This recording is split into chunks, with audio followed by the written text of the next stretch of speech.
더불어민주당이 집권 여당으로서는 처음으로 치르는 원내대표 경선, 권리당원들의 투표가 오늘과 내일 이루어지고요. 내일은 국회의원들의 투표까지 더해져서 최종 당선자를 결정합니다. 4선의 서영교, 3선의 김병기, 두 의원 모두 친명입니다. 거기다가 투표 방식도 대폭 바뀌면서 정말 누가 선출될지 통 알 수 없는 승부가 펼쳐지고 있다. 이런 평가죠. 저희가 후보 두 분에게 모두 인터뷰를 요청했는데요. 김병기 의원은 개인 일정상 오늘 출연이 어렵다라고 알려왔다는 점 미리 말씀드리면서 서영교 의원 이 시간에 직접 만나봅니다. 서 의원님 어서 오십시오. 안녕하세요. 안녕하세요. 원래 선거 중에서도 원내대표 선거가 가장 난해하다. 어렵다 네. 그러더라고요. 분위기가 어떻습니까? 열심히 하고 있고요. 예, 좋을 것 같습니다. 예. 네. 그 의원들이 속을 잘 안 내보내죠. 속을 잘 안 내보내서요. 예, 본인은 아주 좋을 것 같다고 항상 생각하고 선거운동을 하고 있다고 합니다.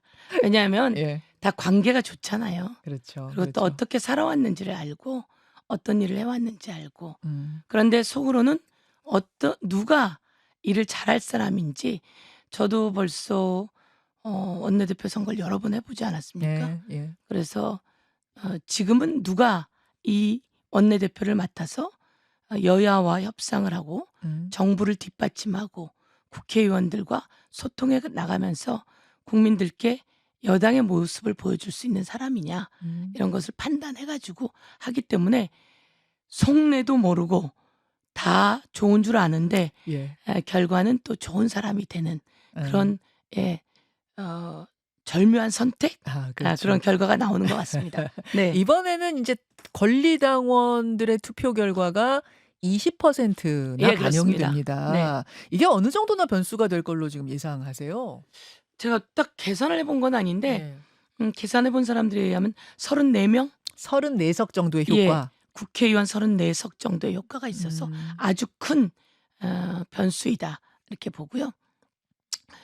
그동안 당원분들과 얼마나 소통을 잘 해왔느냐 이런 것이 변수일 것 같은데 제가 이제 최고위원을 했기 때문에 예. 김병기 의원님보다 그런 부분에서는 유리합니다. 소통을 워낙 원활하게 네. 정말 자주 하시는 분이잖아요. 네, 서영교 의원님은. 소통을 음. 많이 배웠어요. 이재명 당대표님하고 제가 최고위원 선거 나올 때만 해도 네. 유튜브도 안 하고 유튜브에 출연해 본 적도 없어요. 아 정말요? 최고위원 나갔을 때. 예. 그랬는데 최고위원이 될 때 보니까 예. 이게 기본 방송들이 있고 또 유튜브라고 하는 새로운 방송의 새로운 플랫폼. 영역이 있는데 그 영역이 권리당원들은 그걸 많이 또 의지하게 되고 오늘처럼 이렇게 김현정 뉴스도 또 유튜브로 보는 분들이 많으시잖아요. 라디오, 유튜브 다 라디오와 많아요. 유튜브로 예. 같이 보는 분이 많아서 예. 이런 데 영향이 되게 크더라고요. 근데 이제 그거는 최고위원이 되고 알았어요. 그것도 모르고 최고위원 된 것도 잘한 거고 되고 알고 예. 그 이재명 대표가 네. 많은 걸 열어놓고 딱 보고 알았어요. 소통을 하시더라고요. 예, 저희 처음 이재명 당대표 되고 기본 방송도 들어오고 기본 기자도 들어오고 그리고 유튜버님들도 들어오시고 그래서 다 하는 걸 보면서 소통을 이제 기본 언론하고 유튜브는 상시 소통이 가능하니까 그런 부분을 배웠습니다. 그래서 최고위원 하면서 당원들과 소통은 좀 더 많이 했다 이렇게 생각합니다. 그 부분에서 네. 이번 당원 투표도 자신 있다. 자신 있습니다. 당원님들이 많이 지지해 주시고요. 응원해 주시고 또 제가 그 사이에 서영교 TV도 만들었는데요. 그러셨어요. 14만 가량 구독자입니다. 와, 네. 벌써요. 네. 자, 그렇다면 가장 중요한 출마의 변, 왜 원내 사령탑의 나 서영교인가? 30초 드리겠습니다. 네. 제가 이재명 당대표 시절 최고위원을 했습니다. 그리고 제가 법사위를 했고 명태균 게이트 진상조사단 단장을 했습니다. 윤석열, 김건희 정부에서 얼마나 잘못된 일이 있었는지 그것을 낱낱이 밝히는 일들을 했습니다. 그게 바로 내란 잔재를 청산하는 결과로 나와야 되는데 한쪽 날개에는 내란 잔재 청산. 제가 또 국회 행정안전위원장을 하면서 전국민 재난지원금을 만드는 일을 했습니다. 한쪽 날개에는 민생회복. 그래서 제가 꼭 하고 싶은 건 전국민 민생회복 지원금을 만드는 겁니다. 전국민 민생회복 지원금. 네. 그 이야기가 그럼 나왔으니까 제가 이어서 질문을 네. 드릴게요. 서용교 의원이 원내대표가 되시면 그럼 가장 먼저 처리해야 될 현안 1호 법안은 전국민 민생회복 지원금. 예. 그게 되는 네. 건가요? 그렇게 하고자 합니다. 사실 네. 이 25만 원 전국민 지원금은 새 정부 대통령실에서도 의논을 활발하게 하고 있는 걸로 알고 있는데 그렇습니다. 들리는 이야기로는 이걸 선별 지급할 거냐 맞습니다. 전 국민에게 할 거냐 네. 고민 중이라고 들었어요. 네. 어떻게 보세요? 선별 지급할 거냐 전국민 지급할 거냐 보편 고민 지급입니다. 중이라고 하길래 네. 제가 이럴 때는 원내대표가 되어서 아니 원내대표가 아니더라도 전 국민으로 해야 됩니다라고 말하고 싶었어요. 왜냐하면 코로나 때 제가 행안위원회 위원장으로 그것을 하면서 살아났습니다. 살아나고 회복 1위, 세계에서 1위가 대한민국이었습니다. 그런데 그다음부터 헤맵니다. 선별적으로 나갈 돈은 나갑니다. 비슷하게 나갑니다. 근데 효과가 없어요. 선별적으로 가면. 네, 아주 어려운 사람에게는 단비가 되었지만 전 국민에게 단비가 되고 이게 일어날 수 있는 기회는 전 국민이다. 그래서 제가 전 국민 민생회복 지원금 이렇게 이야기를 했는데 어제부터 예. 전 국민 민생회복 지원금 검토 이렇게 나와서 이게 국회의원으로 할 일이고 이게 원내대표 후보로 할 일이다 이렇게 생각했습니다. 갈피를 못 잡다가 서영교 의원이 좀 강력하게 이야기한 부분으로 방향이 잡힌 것 같다 이렇게 보시는 거예요. 사실은 대통령은 저랑 생각이 같으셨을 겁니다. 그런데 대통령이 되면 기재부가 선별적인 걸 계속 요구합니다. 그래서 그 전에 기재부는 도대체 누구의 기재부냐 이런 얘기를 했던 적이 있거든요. 그래서 저는 이럴 때 강력하게 가름말을 탈 수 있게 주장을 해주면 그게 대통령님의 마음에도 힘이 실리고 기재부에도 이게 지금 무슨 취지인지 알겠다 이런 시그널이 되지 않을까 이런 생각을 했는데 기분이 좋습니다. 그래서 아니 지금 화면을 여러분이 보셔야 되는데 서영교 의원이 어쩌기 씩씩하세요. 손짓이 정말 아침부터 기분이 좋아서 그렇습니다. 파워풀하게 해냈습니다. 선별 해냈습니다. 네, 그렇게 말씀 지금 하시는데 그 이야기가 이제 하나 있고 또 하나는 그제 대통령이 공식 선포한 특검 이야기로 가보겠습니다. 내란 특검, 김건희 특검, 최상병 특검 3개 특검이 거의 동시에 진행이 되기 때문에 특검을 찾는 일도 이게 쉬운 일이 아닐 것 같다 이런 얘기가 나오는데요. 지금 특검 후보자는 잘 추려지고 있습니까? 예, 잘 추려지고 있다고 보셔야 될 것 같습니다. 그러니까 이 특검이 오래전부터 발의되었고 리젝 당하지 않았습니까? 거부권. 네, 윤석열 전 대통령이 다 자기와 연루된 거예요. 그걸 거부권을 행사했단 말이에요. 그때부터 이게 이제 모이기 시작해서 3개의 특검이 한꺼번에 통과돼야 되는 지점이 되었습니다. 그래서 특검에 대한 그 준비를 안 할 수가 없었습니다. 그래서 최혜병 관련한 특검은 또 그쪽 분야를 전문적으로 해왔던 사람들, 또 내란 특검은 또 그쪽 분야를 전문적으로 해왔던 사람들, 그리고 그것을 같이 준비해왔던 사람들이 특검을 고민하고 있다. 저는 이렇게 생각하고요. 저도 그렇게 이미 그럼 특검 후보자들은 각 특검별로 좀 민주당에서 고민하고 추려놨던 거예요? 이제 저는 그 대상은 아닌데요. 이게 이제 그렇게 준비를 해야지 된다. 사람이 필요하지 않냐. 그렇게 가고 있어요. 이렇게 얘기하면서 하고 저희도 좀 추천을 받아야죠. 또 추천을 받아서 그중에 좋은 분들을 찾아서 제가 생각하는 건 수사를 제일 잘할 사람. 이게 지난 권력이 다 관여되어 있는 거기 때문에 그 사람들을 수사를 제대로 잘할 사람, 압수수색을 잘해서 증거인멸을 다 해버렸습니다. 관저에서도 증거인멸이 다 돼버렸고 용산 대통령실에서도 기존에 있던 윤석열 증거가 다 인멸되고 있고 그런데 그걸 인멸한다고 인멸이 되겠습니까? 잘 다시 찾아내서 낱낱이 밝혀내고 처벌할 사람 이런 사람으로 특검을 추진하자 이렇게 전 얘기하고 있습니다. 그러니까 당에서 대통령에게 추천하는 방식이 될 텐데 조건이 15년 이상 법조계 경력이 있어야 되고 정당 가입 이력이 없어야 하고 뭐 이런 조건들이 있어요. 그래서 지금 윤석열 정부에서 좌천당한 검사들 이름이 후보군으로 오르내리던데 어떻습니까? 그분들 중에 가능성이 큰가요? 일을 잘하는 사람, 압수수색, 증거인멸에 대한 증거를 되찾아낼 사람 그리고 여기엔 검찰이 연루되어 있습니다. 내란 같은 경우에는 왜냐하면 중앙선관위에 그 군인이 장악하고 나면 검찰이 올 거다, 국정원이 올 거다 이런 제보가 있지 않았습니까? 제가 직접 제보를 받았습니다. 어. 그런데 검찰이 거기서 수사를 끊어버렸습니다. 어허. 국정원도 거기서 끊어버렸습니다. 그럼 이걸 다 수사해낼 사람. 어. 검찰에 끊어낸 것을 검찰이 하면 또 덮을 우려가 있다. 이런 한 가지 시각과 창은 창으로. 그래서 검찰이 하면 더 잘할 수 있다. 이런 시각이 있기 때문에 살아온 이력 그리고 어떻게 일들을 해왔나 이런 네. 모든 것들이 평가의 대상이 되어서 그 특검을 임명하게 될 추천하게 될 것 같습니다. 다음 주 초 정도가 될까요? 그래야죠. 예, 예.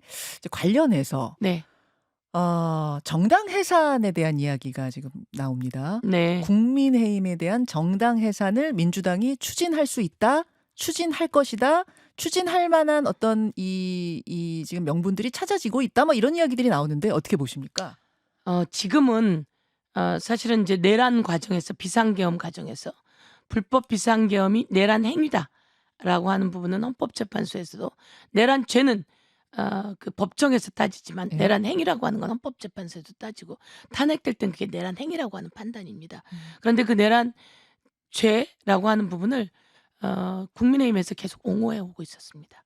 그것은 크게 문제가 되기 때문에 지금 말씀하신 그런 내용들은 그 요구도 많이 있었고 내용도 있었지만 지금은 저희가 또 그것을 더 수렴해서 예. 또 살펴보도록 하겠습니다. 예. 음. 검토는 하고 있는 건가요, 민주당에서? 지금 제가 검토하거나 이러지는 않고 있고요. 예, 예. 그런 이야기는 오래전부터 나왔고 오래전부터 국민들로부터도 요구가 있었고 그러고 그렇다면 이런 부분에 대해서는 귀를 기울이는 것이 이런 내용이건 저런 내용이건 제가 원내대표 출마하면서는 국민의 목소리에 귀를 기울이겠다.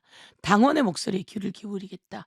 그리고 대통령님과 가교가 되는 서민의 영원한 다리, 대통령실과 국민을 잇는 다리가 되겠다. 이렇게 했기 때문에요. 충분히 또 나오는 의견들은 듣고 살펴볼 예정입니다. 알겠습니다. 알겠습니다. 뭐 정당 해산 이야기도 나오고 이렇게 되니까 국민의힘에서는 강하게 반발하면서 법사위원장 자리를 네. 다시 내놓아라 이런 요구를 하고 있습니다. 국민의힘이 이제 제일 야당이 됐으니까 네. 민주당이 가지고 있는 법사위원장 자리를 야당에게 주는 게 마땅하지 네. 않느냐 어떻게 네. 보십니까? 택도 없는 소리입니다. 택도 없습니까? 택도 없는 소리입니다. 그리고 주진 의원이 그렇게 얘기했다고 하는데 예, 예. 택도 없는 소리고요.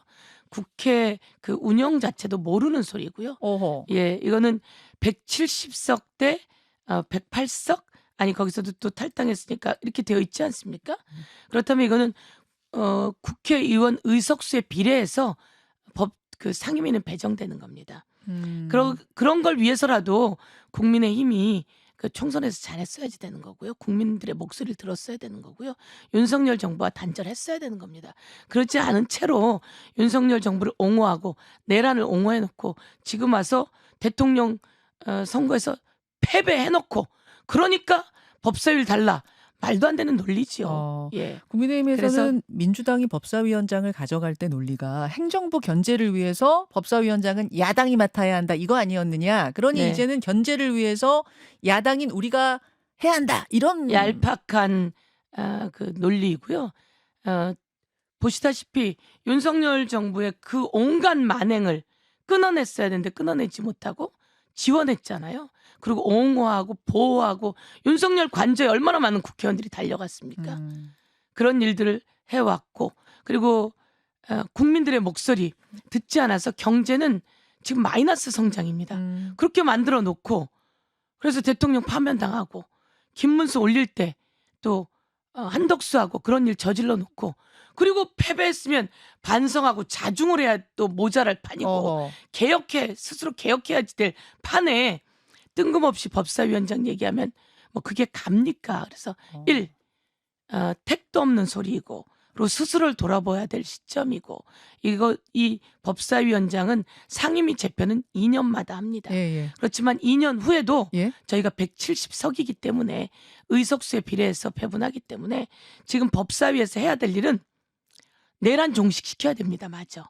예. 검찰 개혁해야 합니다. 사법 개혁해야 합니다. 그러면 이것을 막기 위해서 달라고 하는 건데 있을 수 없는 일이고 2년 뒤 그러니까 1년 뒤에도요. 1년 뒤에도 170석이라고 하는 의석수를 갖고 있지 않습니까? 의석수에 비례해서 있는 배분해야 되는 겁니다. 대한민국 국민들께서 네. 더불어민주당의 의석수를 그만큼 준 것은 대한민국 국민을 대신하는 사람의 숫자가 많다는 겁니다. 그럼 그 알겠습니다. 민심에 맞춰서 의석수 음. 상임위가 배분되어야 하는 것입니다. 예, 이제 상반기, 전반기, 후반기 요렇게 한 번씩 하는 걸로 이렇게 아마 국민의힘은 기다리고 있을 텐데 다음번에도 아니다. 4년 내내 가져가겠다. 요거는 지금 국민의힘이 들으면은 뭐라고 할지 굉장히 아니 궁금해지는데. 4년 내내 가져가겠다 이런 것보다 네. 제일 중요한 건 국회의원 의석수에 비례하는 겁니다. 알겠습니다. 그리고 지금은 사법개혁, 검찰개혁, 내란 종식이 필요하니까 2년 후에도 이것을 해낼 정당 그게 바로 국민의힘이겠습니까? 그건 더불어민주당입니다. 제일 중요한 것은. 그래서 제가 보기에는 다음 총선에서 이기든지 그렇지 않으면 더 이상 법사위에 대해서는 연연할 필요도 없고 괜히 현혹시키려고 택도 없는 소리를 할 필요 없다. 저는 단호하게 자르겠습니다. 예. 네. 원내 교섭단체 완화 요건에 대해서는 어떤 생각이신가 궁금해요. 지금 조국혁신당에서 계속해서 요구해 오고 있는 부분이죠. 열석으로 낮춰달라. 어제 박찬대 원내대표를 만난 조국혁신당 대표 역시 이 부분을 이제 비공개 회동에서 요구했다고 하는데요. 내가 원내대표가 되면 이런 생각이다. 어떻습니까? 우선 박찬대 원내대표와 나눈 이야기가 무엇인지 좀 들어보고요. 예, 왜냐하면 연속성이 있어야 되니까요. 그래서 그런 부분을 논의해서 말씀드리도록 하겠습니다. 개인적으로는 어떤 입장이세요? 열석으로 낮추는 부분. 평소에는 어떻게 생각하셨어요? 저는 평소에는 저희가 지난 지도부로도 있었고요. 예. 지금은 어떻든 국민들께서 만들어준 총선 때 만들어준 그 의석과 교섭단체 이 부분을 가지고 필요할 때 항상 같이 협상하는 이런 것으로 저는 생각을 해왔었기 때문에 이번 원내대표가 어떻게 생각하는지 한번 박찬대 원내대표가 어떻게 생각하는지 한번 들어보도록 하겠습니다. 지금 말씀 들어보면은 그러면은 사실 지금 만들어진 의석수는 지난 총선에서 국민들이 일단 정해준 거 아니겠느냐 이 네, 말씀이신 그렇습니다. 거고. 그럼 원칙적으로는 그 원칙을 이번 총선, 지난 총선에서의 4년 국회의원들은 지켜야 된다고 보시는 것 같고, 그 다음을 어떻게 할지는 또 국민들의 선택으로 맡겨야 된다 이쪽으로 보이네요. 저는 총선에서 예. 만들어준 의석수 예. 이 의석수와 그거에 따른 교섭단체 배분 네. 이것이 기본적으로 지켜져야 된다고 생각을 하고요.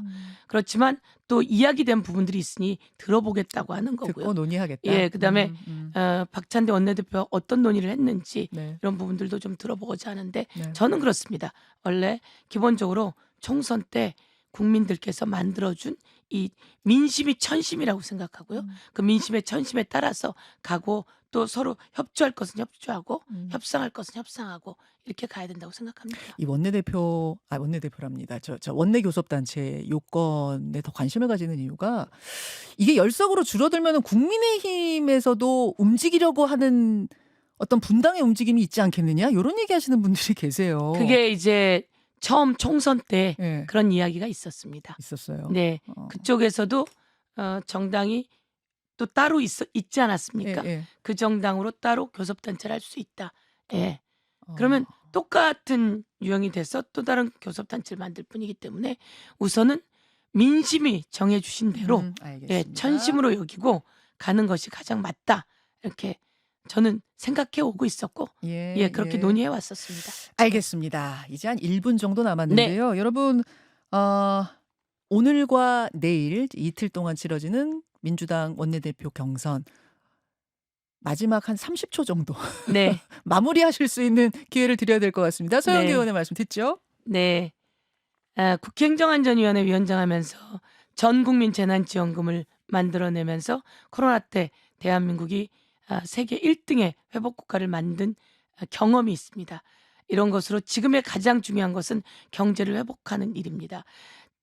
이재명 대통령 되고 코스피가 2,900을 찍는 어마어마한 변화가 생겼습니다. 이게 바로 좋은 대통령을 뽑은 효과 아니겠습니까? 이번에 좋은 원내대표가 되어서 경제를 살리는 마중물 만들어내고 제가 법사위, 내란 진상조사단, 명태균 게이트 진상조사단 단장하면서 준비해왔던 내란 잔재 뿌리 뽑는 일 마저 해내겠다는 말씀드리고 언제나 국민 목소리 경청하고 당원님들의 목소리 경청하는 그리고 대통령님과 함께 호흡을 맞추는 여당의 원내대표가 되어 보겠습니다. 예.